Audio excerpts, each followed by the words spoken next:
ప్రేమపూర్ణుడు మన ప్రభు రక్షకుడైన యేసుక్రీస్తు వారి యొక్క ఉన్నత నామంలో ప్రియులైన సహోదర సహోదరులందరికీ శుభాలు వందనాలు తెలియజేస్తూ ఉన్నాను. కుటుంబాలుగా ప్రతి రాత్రి కుటుంబ సభ్యులంతా కలిసి కూర్చొని వాక్యం విని ప్రార్థన చేసుకునే ఒక మంచి సమయం ఈ గృహ నిర్బంధ కాలంలో మనం కలిగి ఉండడం, ఈ కీడులో మనకు దొరికిన మేలు అని మనం గమనించాల్సి ఉంది. చాలామంది వారి యొక్క అనుభవాలు అనుభూతులు ప్రభు వారిని వాక్య సందేశం ద్వారా ప్రార్థనా సమయంలో దర్శిస్తూ ఉన్న విధానాలు వారు పంచుకుంటూ వస్తున్నారు. వారిని బట్టి నేను ప్రభుని స్తుతిస్తూ వారికి నా అభినందనలు తెలియచేస్తూ ఉన్నాను. సరే ప్రియులారా, ఈరోజు రాత్రి మన వాక్య ధ్యానము నిమిత్తం మీరు చదువుకున్న యోహాను సువార్త 10వ అధ్యాయం 1 నుంచి 18 వచనాలలో నేను ఈ రాత్రి ధ్యానము నిమిత్తం 10వ వచనాన్ని చదివి చిన్న ప్రార్థనతో మన ధ్యానాన్ని ఆరంభించుదాం. యోహాను సువార్త 10వ అధ్యాయం 10వ వచనం. దొంగతనమును హత్యను నాశనమును చేయుటకు వచ్చును గాని మరి దేనికిని రాడు. గొర్రెలకు జీవము కలుగుటకును అది సమృద్ధిగా కలుగుటకును నేను వచ్చెదనని మీతో నిశ్చయముగా చెప్పుచున్నాను. దేవుడు ఈ వచనాన్ని మన ధ్యానం కొరకు ఆశీర్వదించునుగాక. ప్రార్థన చేసుకుని వాక్యం విందాం. పరమ తండ్రి, మీకు కృతజ్ఞతలు చెల్లిస్తున్నాము. కోవిడ్-19 వలన కేవలం గృహాలకు మాత్రమే పరిమితమైన మేము నీ వాక్యం చేత కుటుంబ సభ్యులతో కలిసి సహవాసం చేసి ప్రార్థించుకోవడానికి మీరు అనుగ్రహించిన ఈ మంచి సమయాలకై మిమ్మల్ని మా హృదయపూర్వకంగా స్తుతిస్తూ ఉన్నాం. ప్రభువా, ఈ దినాలలో నీ వాక్య సత్యముల చేత ఎన్నో సంగతులు మీరు మాతో మాట్లాడుతూ వస్తున్నారు. మీ మాటల వెలుగులో మా జీవితాలు చూసుకుంటూ ఉన్నప్పుడు కొన్ని లోటుపాట్లు కనబడుతున్నాయి. వాటిని సవరించుకుంటున్నాము. కొన్ని ప్రోత్సాహాలు కూడా మాకు దొరుకుతున్నాయి. వాటిని బట్టి మిమ్మలను మనసారా గణపరుస్తూ ఉన్నాము. మా ప్రియులందరూ ఆ దిశగా ఆత్మలో ప్రయాణం చేస్తూ ఉండగా ప్రతి వారిని పేరు పేరున మీరు ఆశీర్వదించి నీ పరిశుద్ధ నామమునకు మా ప్రియులందరి ద్వారా మా ద్వారా నీ నామానికి మహిమ వచ్చినట్లుగా కృపా కార్యం చేయండి. ప్రభువా, ఈ సమయం మాకు దీవెనకరంగా చేయమని మేము చదువుకున్న వాక్య భాగమును ఆధారంగా చేసుకుని ఒక సందేశం మేము పొందుకోవడానికి కావలసిన కృపనిస్తారు అని యేసు నాథుని పేరిట స్తోత్రించి ఆరాధించి మీకే ప్రార్థిస్తున్నాము మా పరలోకపు ప్రియ తండ్రి. Amen, amen. ప్రభునందు ప్రియులారా, యోహాను సువార్త 10వ అధ్యాయం ఈ 10వ వచనాన్ని ఆధారంగా చేసుకుని ఈ రాత్రి మీకు అందించబోయే నా సందేశం అది ఏమిటి అంటే, దుష్టునికి నీ యొద్ద నుండి కావలసినది ఏమిటి? What devil wants from you. దుష్టునికి నీ యొద్ద నుంచి ఏమి కావాలి? ప్రియులారా, అనే ఒక ప్రాముఖ్యమైన విషయాన్ని మనం ఆలకించి తరువాత భారంతో మన హృదయాలను కుమ్మరించుకుంటూ ప్రభు సన్నిధిలో కొంత సమయం ప్రార్థనా సమయాన్ని మనం కలిగి ఉందాం. ప్రియులారా, అపవాది చాలా ప్రమాదకరమైన వాడు. అయితే దానికంటే ప్రమాదకరమైనది మరి ఒకటి ఉంది. దేవునికి శత్రువు విశ్వాసులమైన మనకు శత్రువైన అపవాదే ప్రమాదకరమైన వాడు అని మనం అనుకుంటే వారికంటే ప్రమాదకరమైనది మరి ఒకటి ఉందా అంటే అవును ఉంది. దుష్టుని కంటే ప్రమాదకరమైనది ఏమిటి అంటే, దుష్టుని యొక్క ఉనికిని గూర్చిన జ్ఞానం మనకు లేకపోవడమే ఆ ప్రమాదం. చాలా మంది దేవునికి ప్రత్యర్థి, మనకు ప్రత్యర్థి అయిన సాతానుని ఉనికి ఉందని ఎరగకనే బ్రతుకుతూ ఉంటారు. ప్రియులారా, శత్రువును గూర్చిన కనీసపు జ్ఞానము లేకుండా ఏ దేశము కూడా ప్రశాంతంగా బ్రతకలేదు. కనుక శత్రువు గురించి తెలియాలి, శత్రువు యొక్క సామర్థ్యం గురించి తెలియాలి, శత్రువు దగ్గర ఉన్న సాయుధ సంపత్తిని గురించి కూడా కొంచెమైనా తెలియాలి. లేని పక్షంలో ఈ దేశమునకు ఎప్పుడైనా ఒక ప్రమాదం ముంచుకొచ్చే అవకాశాలు ఉంటాయి. కాబట్టి ఏ దేశమైనా తన చుట్టుపక్కల ఉన్న తన శత్రు దేశాల గురించినటువంటి పరిజ్ఞానం ఎంతో కొంత వారు కలిగి ఉంటారు. మరి ఈ రోజున దేవునికి శత్రువు, మనకు శత్రువైన అపవాది ఉనికి ఒకటి ఉంది. వాడు ఉన్నాడు, వాడి బలమంటూ ఉంది, వాడి యొక్క చర్యలు ఉంటాయి అనే విషయాన్ని ఎరగకనే బ్రతుకుతున్న నేటి క్రైస్తవ సమాజం సాతాను కంటే ప్రమాదకరమైన పరిస్థితిలోనే ఉన్నాము అని మనం అర్థం చేసుకోవాలి. దేవుని యొక్క వాక్యం దేవుని పిల్లలకు సాతాను విషయమై, దుష్టుని విషయమై ఎట్లుండాలో చాలా స్పష్టమైనటువంటి మాటలు మనకు బోధిస్తూ వస్తుంది. యాకోబు ఆయన పత్రిక రాస్తూ ఇలా అన్నాడు.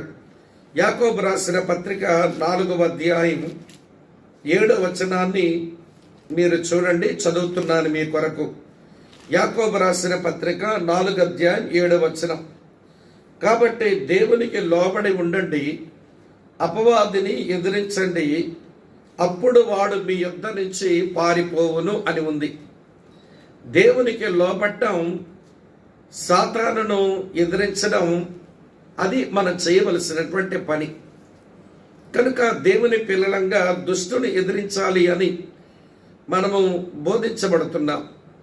మరి వాడిని ఎదిరించాలి అంటే వాని యొక్క తంత్రములను కూడా ఎరగాలి అని పౌలు భక్తుడు దేవుని సంఘమైన కొరింథీలో ఉన్న ప్రజలకు వారి తంత్రముల గూర్చిన అవగాహన మనం కలిగి ఉన్నవారము అని అంటాడు. మీ కొరకు చదువుతున్నాను చూడండి. కొరింథీయులకు రాసిన 2వ పత్రిక 2వ అధ్యాయం 11వ వచనంలో, నేను ఎవరినైనాను క్షమించి ఉంటే, నేనేమైనాను క్షమించి ఉంటే సాతాను మనలను మోసపరుచుకుంటున్నట్లు మీ నిమిత్తము క్రీస్తు సముఖమునందు క్షమించి ఉన్నాను. తర్వాత మాట చూడండి. సాతాను తంత్రములను మనము ఎరుగని వారము కాము అన్నాడు. కనుక సాతానుని ఎదిరించవలసిన మనం సాతాను తంత్రములను ఎరుగని వారం కాకూడదు. మరి వాడి తంత్రాలు ఎరగకపోతే వాడిని ఎట్లా మనం ఎదిరించగలుగుతాం?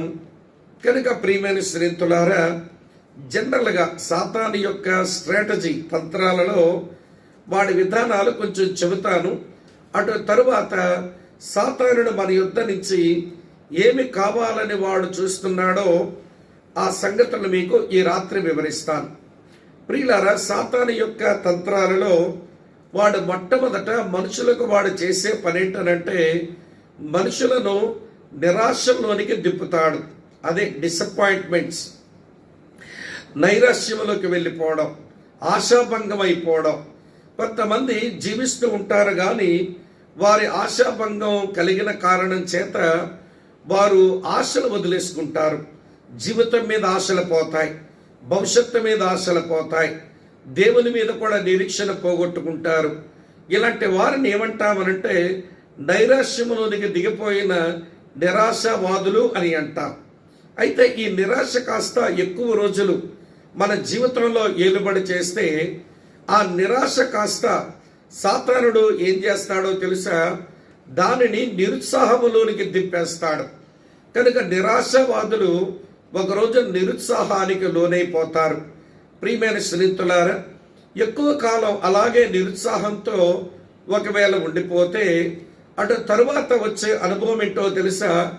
సాతానుడు వాళ్ళను సందేహంలోనికి దింపేస్తాడు. కనుక ప్రతి దానికి వారికి అనుమానమే, చివరికి దేవుని మీద కూడా సందేహమే, దేవుని వాక్యం మీద కూడా అనుమానమే. ఇలాంటివన్నీ వస్తాయి. ఇవన్నీ ఎప్పుడైతే వచ్చాయో సందేహాలు కాస్త బాగా పెరిగిపోతే ఇక ఆ మనిషి జీవితంలోనికి సాతానుడు తీసుకుని వచ్చేది విభజనలే.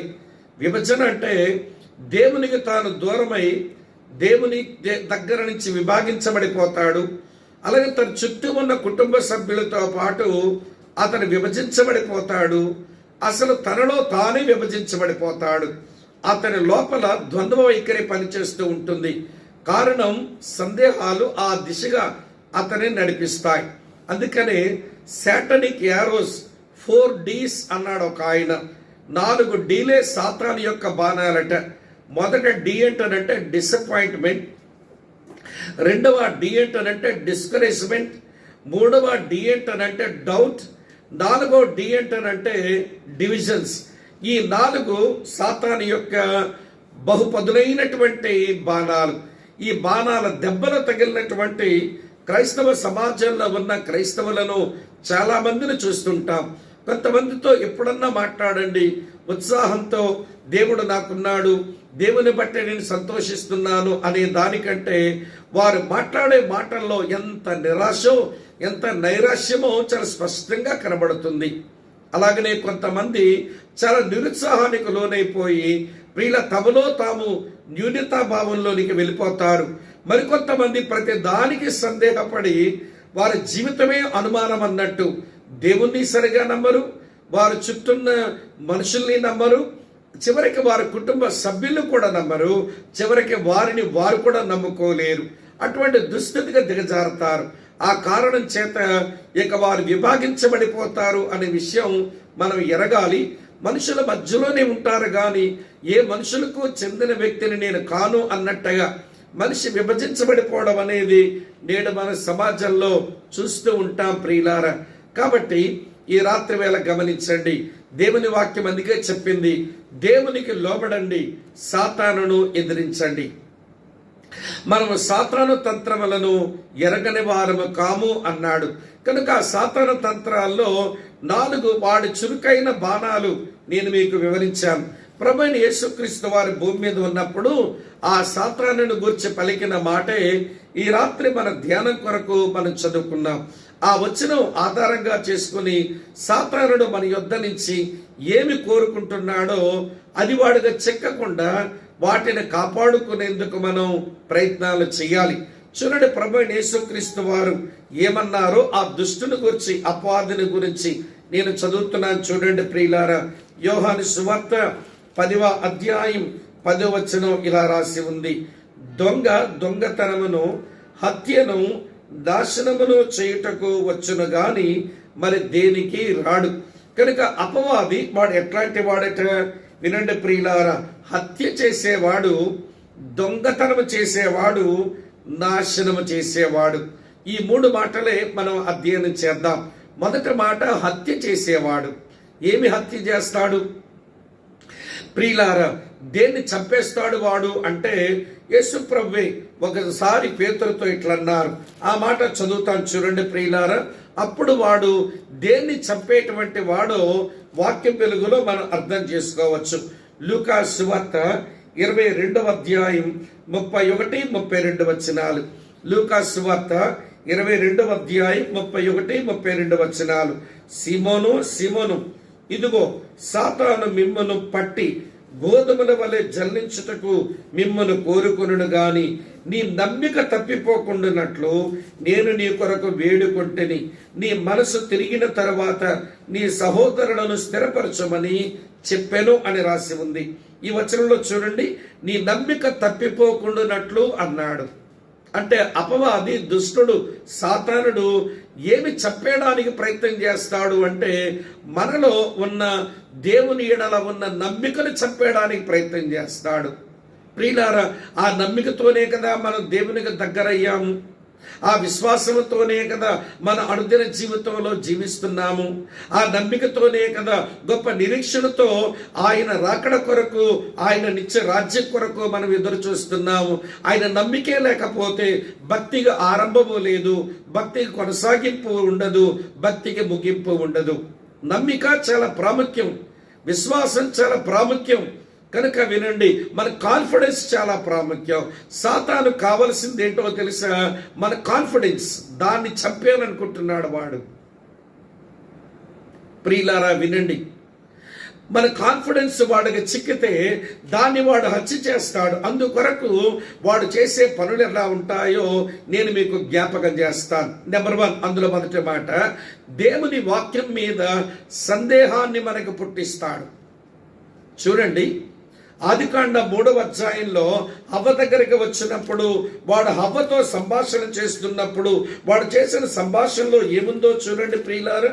ఆదికాండం 3వ అధ్యాయంలో మీ కొరకు చదువుతున్నాను చూడండి. ఇలా వ్రాసి ఉంది, మొదటి వచనంలో, దేవుడైన యెహోవా చేసిన సమస్త భూజంతువులలో సర్పము యుక్తి గలదై ఉండెను. అది ఆ స్త్రీతో, ఇది నిజమా? ఈ తోట చెట్లలో దేని ఫలములనైనను మీరు తినకూడని దేవుడు చెప్పెనా అని అడిగాడు. అంటే దేవుని మాట మీద, దేవుని వాక్యం మీద సందేహాన్ని ఆమెలో పుట్టిస్తున్నాడు. ప్రియులారా, మత్తయి సువార్త 4వ అధ్యాయానికి రండి.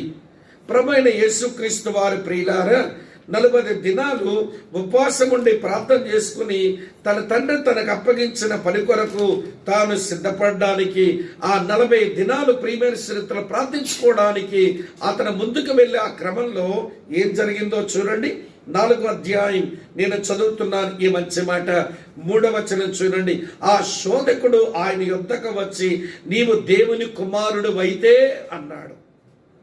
ప్రియులారా, అప్పటికి యేసు ప్రభు కొద్ది నిమిషాల ముందు ఏమన్నాడో తెలుసా?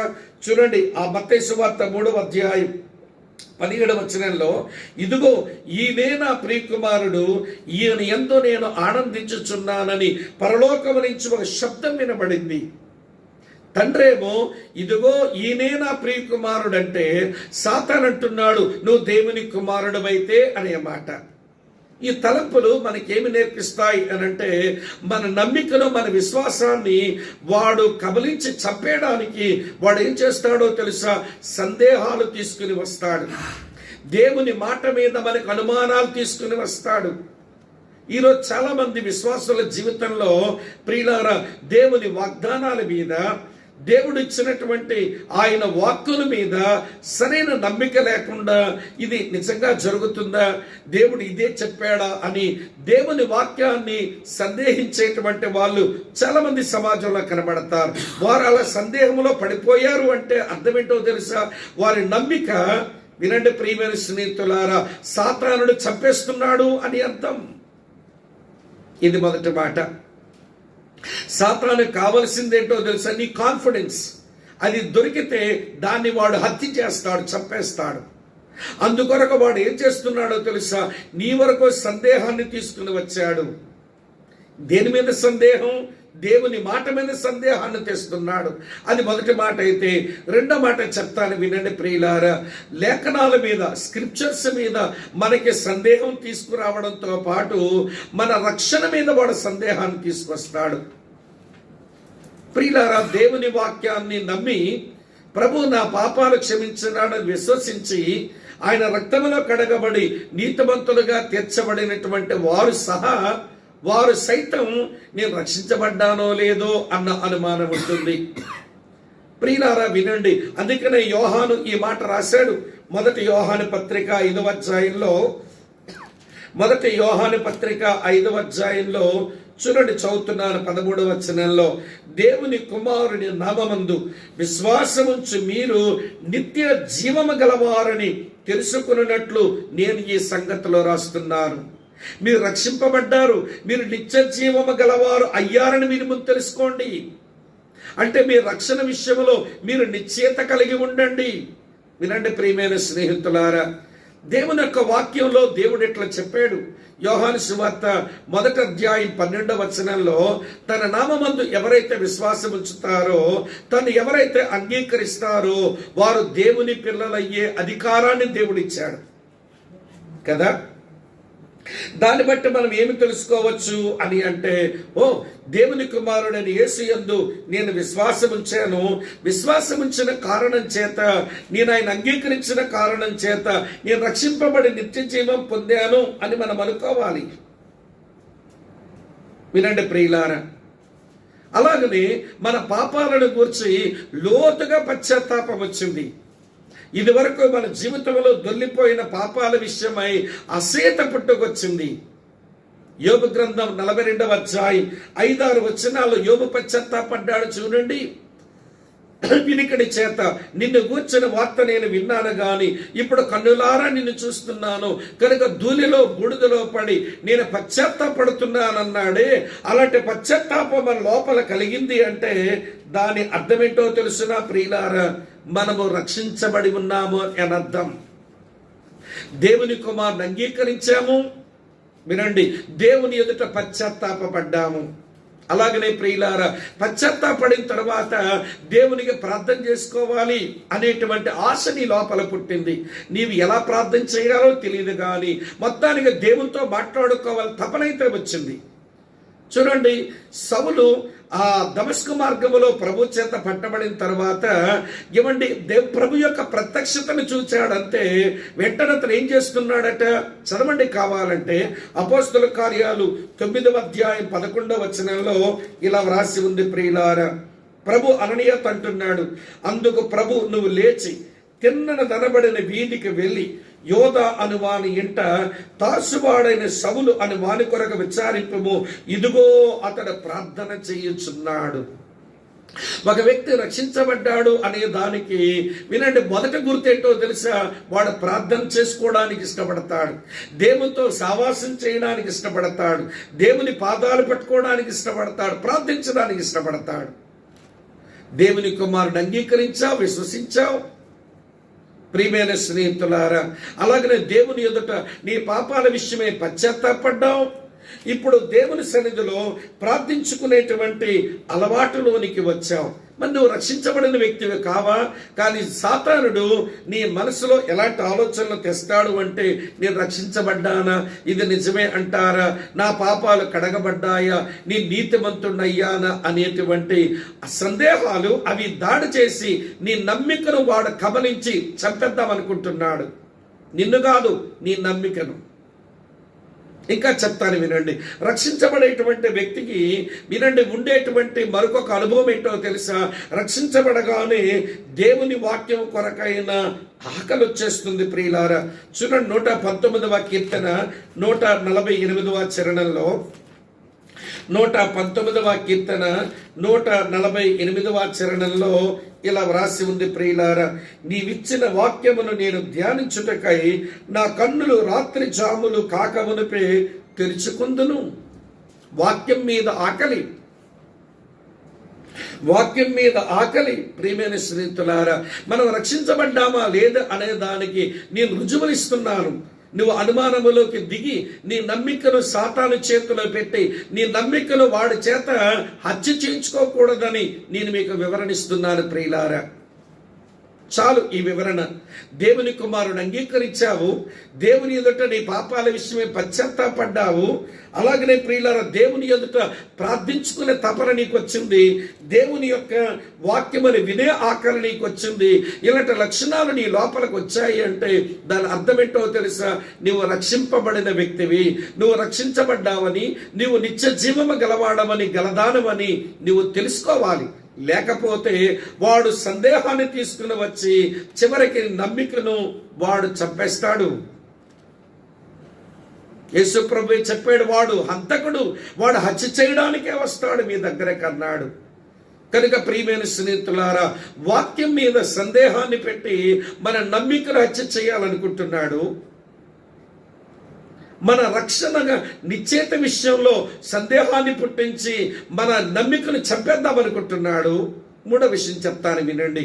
మూడవ తలంపు ఏంటనంటే, మన సేవ విషయంలో ఆయన సందేహాన్ని కలిగించి మన నమ్మికను కబలించి మన నమ్మికను హత్య చేద్దామనుకుంటున్నాడు. సేవ అంటే సేవించడం. దేవుని వాక్యం చెప్పి సేవకులుగా మేము ఉండడమే సేవ కాదు ప్రియులారా. దేవుణ్ణి రాజుగా, దేవుణ్ణి వినండి తండ్రిగా, దేవుణ్ణి ఒక భర్తగా, దేవుణ్ణి ఆరాధ్య దైవంగా పెట్టుకొని నీ చేతనైన సేవ ఆ దేవునికి చేస్తున్నావు.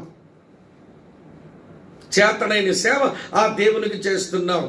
అందరూ వాక్యం చెప్పలేకపోవచ్చు, అందరూ సువార్త చెప్పలేకపోవచ్చు, అందరూ అరవలేకపోవచ్చు. కానీ ప్రియమైన స్నేహితులారా, ఆయన వాక్యం వింటూ, ఆయనకు ప్రార్థన చేసుకుంటూ, ఆయన పరిచర్య యొక్క అవసరాలు గమనిస్తూ నీవంతో సేవ నువ్వు చేస్తున్నావు. కానీ సాతానుడు నీ సేవ మీద నీకు అనుమానం తెస్తాడు. నువ్వేం దేవుని సేవిస్తున్నావు? నువ్వు దేవుణ్ణి సేవించడం లేదు అని చెప్పి ప్రియులారా, వాడు అనుమానాన్ని లోపల పెట్టినప్పుడు వినండి ప్రియమైన మిత్రులారా, నువ్వెవడబడగడానికి, నేను చేసే సేవ నా ప్రభుకి ప్రీతికరమైతే నువ్వెవరో ప్రశ్నించడానికని వాడు ఎదిరించడం చేతకాక ఒక ప్రశ్నలో పడిపోతా. అవును కదా, నేనేం చేస్తున్నాను సేవ, ఆయనైతే అంత బాగా చేస్తున్నాడు, ఈవిడైతే ఎంత బాగా చేస్తుందని మనుషులతో పోల్చుకొని నువ్వు చేస్తున్న సేవ మీద నీకే అనుమానం పెట్టుకొని నీ నమ్మికను సాతాను చేతిలో పెట్టి నీ నమ్మికను చంపించేసుకుంటున్నావు. వాడు చంపడానికి ఎప్పుడూ రెడీగానే ఉన్నాడు. ఈ రాత్రి మనం వింటున్న వర్తమానం, what devil wants from you. దుష్టునికి నీ యొద్ద నుంచి ఏం కావాలి? వాడు హంతకుడు గనక నీ యొద్ద నుంచి వాడికి కావలసిందేంటో తెలుసా? నీ నమ్మిక. అందుకే ప్రభు సీమోను పేతురుతో అన్నాడు, నువ్వు నమ్మిక పోకోకుండానట్లు నేను నీ కొరకు ప్రార్థన చేస్తున్నాను. సీమోను సీమోను, సాతాను జల్లెడతో మిమ్మల్ని జల్లించగోరుతున్నాడు, కానీ నీ నమ్మిక పోకుండా ఉండునట్లు నేను నీ కొరకు ప్రార్థన చేస్తున్నాను. సహోదరులారా, ఈ మూడింటి మీద ఎప్పుడూ అనుమానం తీసుకురావద్దు. ప్రశ్నించుకో, పర్వాలేదు. ఈ మూడు అనుభవాల మీద ప్రశ్న రాని, లేఖనాల మీద ప్రశ్న రాని, నీ రక్షణ అనుభవం మీద పరీక్షించుకోవడానికి ప్రశ్న రాని, నువ్వు చేస్తున్న సేవ మీద పరీక్షించుకోవడానికి ప్రశ్న రాని, కానీ సందేహం అయితే రానియొద్దు. వినండి ప్రియమైన స్నేహితులారా, సందేహం వచ్చిందో నీ నమ్మిక వినండి దుష్టుని చేతుల్లోకి వెళుతుంది. ఆ దుష్టుని చేతిలోకి నీ నమ్మిక, నీ కాన్ఫిడెన్స్ ఎప్పుడైతే వెళ్ళిందో వాడు దానిని హత్య చేస్తాడు. కారణం వాడి స్వభావమే హత్య చేయటం. ఇంకెక్కువ చెప్పలేను, మిగిలింది మీరు ధ్యానం చేయండి. నెంబర్ 2, రెండో సంగతి ఏంటో తెలుసా? వాడు హంతకుడు మాత్రమే కాదు, దొంగ కూడాను కదా. ఏమి దొంగతనం చేస్తాడు మన దగ్గర నుంచి చూపిస్తాను చూడండి ప్రియులారా. ప్రకటన గ్రంథం 3వ అధ్యాయంలో, ప్రకటన గ్రంథం 3వ అధ్యాయం 11వ వచనంలో ఇలా ఉంది, నేను త్వరగా వచ్చుచున్నాను, ఎవడును నీ కిరీటము అపహరింపకుండా ఉండునట్లు నీకు కలిగిన దానిని గట్టిగా చేపట్టము. నీ కిరీటము అపహరింపకుండా చూసుకో. ఈ దుష్టుడు చేసే పనేటో తెలుసా? నీ కిరీటమును దొంగిలిస్తాడు ఈ దొంగ. వినండి ప్రియమైన స్నేహితులారా, ఎలాగ మన కిరీటాన్ని వాడు దొంగిలించగలడు? అది ప్రభు దగ్గర ఉంది కదా. అవును ప్రియులారా, ఆ కిరీటం అందుకునే స్థాయికి నిన్ను రాకుండా నీవు నేను పొందుకోవలసిన ఆ కిరీటం మనకు చిక్కకుండా చేసేవాడు వీడు. అదే మన కిరీటమును అపహరించే దొంగ వీడు. ఎప్పుడు మన కిరీటం అపహరింపబడుతుందో నేను మీకు జ్ఞాపకం చేస్తాను. వినండి ప్రియులారా. నెంబర్ 1, మొదటి మాట, దేవుని సంకల్పం నుంచి నువ్వు పెడత్రోవ పెడితే, వినండి ప్రియమైన మిత్రులారా, నీకు రావలసిన కిరీటం అది నిలిచివేయబడుతుంది. నిన్ను ప్రభు రక్షించిన కారణం వెనుక దేవునికి సంకల్పం ఉంది కదా. దేవుడు సంకల్పం లేకుండా ఎప్పుడు చపల చిత్తంగా నిన్ను రక్షించలేదు. యోహాను సువార్త 15వ అధ్యాయం 16వ వచనంలో తన సంకల్పం చెప్పాడు. ఏమన్నాడో తెలుసా? మీరు నన్ను ఏర్పరచుకునలేదు, నేనే మిమ్మల్ని ఏర్పరచుకున్నాను. మీరు ఫలించుటకును మీ ఫలము నిలిచి ఉండుటకును నేను మిమ్మల్ని ఏర్పాటు చేసుకున్నాను. అందుకనే పౌలు మాట అన్నాడు, రోమాపత్రిక 7వ అధ్యాయం 4వ వచనంలో, మనం దేవుని కొరకు ఫలమును ఫలించినట్లు క్రీస్తు అనే వేరొక పురుషుని మనం చేరుకున్నాం. నీ ఎడల నా ఎడల దేవునికున్న మహత్తరమైన సంకల్పం ఏంటో తెలుసా? మనం ఫలించాలి. దుష్టుడేం చేస్తాడో తెలుసా? ఆ సంకల్పం నుంచి నిన్ను పక్కదారి తీసుకుని వస్తాడు. నువ్విక ఫలించక, వినండి, ఒక 3 బారిన చెట్టులాగా తయారయ్యే వాళ్ళు కొంతమంది అయితే, ఫలములు లేని ఆకులు మాత్రమే కలిగిన అంజూరపు చెట్టు లాంటి వాళ్ళు మరికొంతమంది అయితే, ప్రియులార, మొత్తానికి వీళ్ళైనా వాళ్ళైనా ఫలములు లేక, వినండి మిత్రులారా, వారు దేవుని సంకల్పమనిచ్చే పక్కదారి పట్టారు. వారి కిరీటం అపహరిస్తున్నాడన్నమాట. వారికి రావలసిన కిరీటం రానియడం లేదన్నమాట గమనించాలి. రెండో సంగతి చెప్తాను. దేవుని సంకల్పం నుంచి పక్కదారి పట్టించడమే కాదు గాని దేవుని ప్రణాళిక నుంచి తప్పిస్తాడు నేను. దేవునికంటూ నీ ఎడల ఒక ప్రణాళిక ఉంది. ఇర్మియా గ్రంథం 29వ అధ్యాయం 11వ వచనంలో, నేను మీ ఎడల కలిగి ఉన్న ఉద్దేశములు, ప్రణాళికలు అవి సమాధానకరమైనవే గాని హానికరమైనవి కావు అంటూ దేవుడు మీ ఎడల నాకు ప్లాన్ ఉంది అన్నాడు. ఆ ప్లాన్ నుంచి పక్కదారికి వెళితే వినండి, మనకు రావలసిన కిరీటాన్ని మనం పోగొట్టుకుంటాం. ఇలా మీకు జ్ఞాపకం చేస్తాడు ప్రియులారా, వినండి. దేవుడు ప్రతి మనిషిని రక్షించి వారి ఎడల తనకున్న ప్రణాళికలను ఆయన నెరవేర్చుకోవడానికి ప్రయత్నం చేస్తే ఆ దిశగా దేవుడు పనిచేస్తుంటే దేవుని ప్లాన్లో నిలవర కొంతమంది వారు సొంత ఎజెండాలు తీసుకుని వస్తారు. దేవుని ప్రణాళిక ఆ వ్యక్తి విషయంలో ఒకటై ఉంటుంది. వినండి, ఈయన జీవిత విధానం మరోవైపు తీసుకుని వెళుతుంటాడు. దేవుడు నినివేకి వెళ్ళమని చెబితే ఈయన తర్షీషుకు వెళ్ళినట్టుగా ఉంటుంది. కొంతమంది జీవితాలు అట్లనే ఉంటాయి. దేవుడు చూపించే దిశ తూర్పు అయితే వీరు వెళ్ళేటువంటి దిశ పడమరైపోతుంది. ఆ కారణం చేత ప్రియులారా, వీరు దేవుని ప్లాన్లో నిలవలేదు కనుక వారి కిరీటాన్ని వాడు అపహరిస్తాడు. వింటున్నారా ఈ మాట? మీ కిరీటాన్ని వాడు దొంగిలిస్తాడు. మీకు రావలసింది వాడు రానియడు. దొంగిలించడం అంటే దేవుని చేతిలోంచి వాడే తీసుకుంటాడని కాదు, కానీ నీకు రావలసిన కిరీటం నీకు రాకుండా చేస్తున్నాడు. దేవుని సంకల్పము నుంచా పెడత్రోవ పట్టిస్తున్నాడు. దేవుని ప్రణాళికలోన నిన్ను నిలవనివ్వడం లేదు. వినండి ప్రియమైన స్నేహితులారా, మూడో సంగతి మీతో చెప్తాను. మూడో సంగతి ఏంటో తెలుసా? వినండి చాలా జాగ్రత్తగా. దేవుని పరిశుద్ధతలో నిన్ను ఉండనియడు. ప్రియులారా, దేవుని పరిశుద్ధతలో ఒక వ్యక్తి ఉండలేకపోతే ఇక దేవుణ్ణి చూస్తాడా మనిషి? చూడలేడు కదా. హెబ్రీ పత్రిక మనం 12వ అధ్యాయంలో చూస్తాం, పరిశుద్ధత లేకుండా ఎవడునూ దేవుణ్ణి చూడలేడు అనే మాట మనం ఎరుగుదాం. హెబ్రీ 12:14లో ఉంటుంది, అందరితో సమాధానమును పరిశుద్ధతయు కలిగి ఉండడానికి ప్రయత్నించండి. పరిశుద్ధత లేకుండా ఎవడునూ ప్రభువుని చూడడు. ప్రియులారా, వినండి చాలా జాగ్రత్తగా. కనుక పరిశుద్ధతలో నుంచి నిన్ను దిగజారుస్తాడు.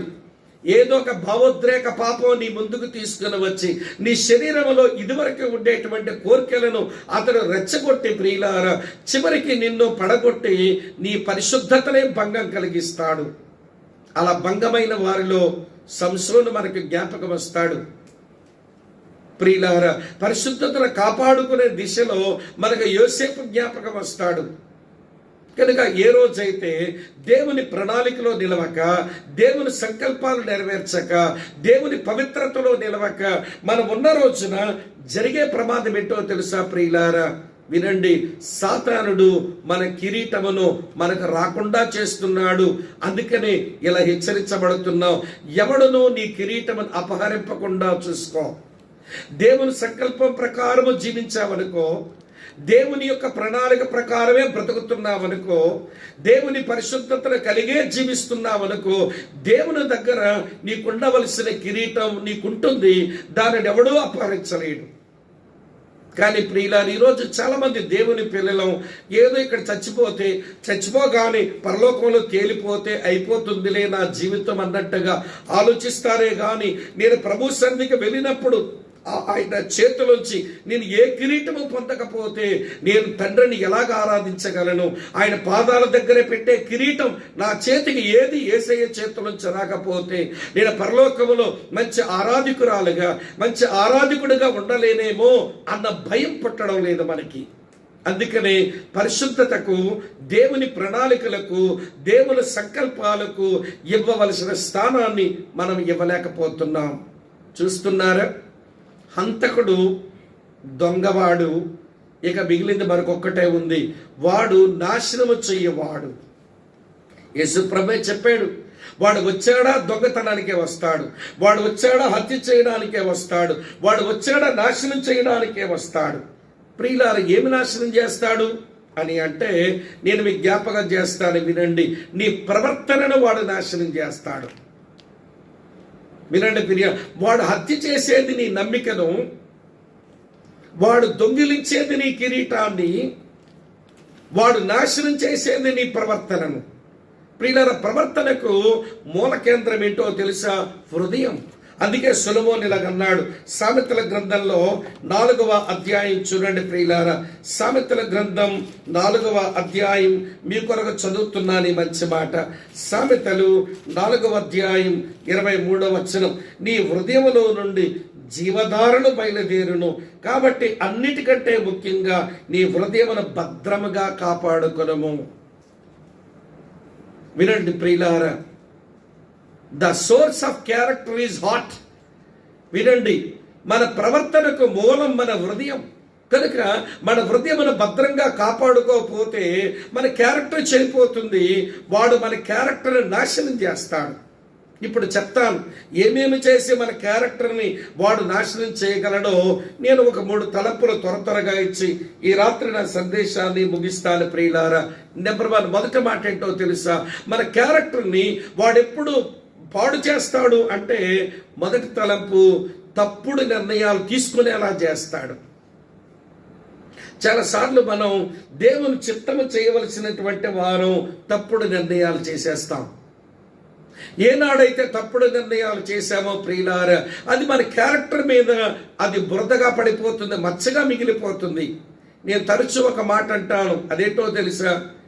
మరకలు పడితే పర్వాలేదు, కడుక్కోవచ్చు, కానీ మచ్చ పడితే అది చచ్చే వరకు మిగిలిపోతుంది. కనుక తప్పుడు నిర్ణయాలు మన మీద మచ్చలాగా మిగిలిపోతాయి.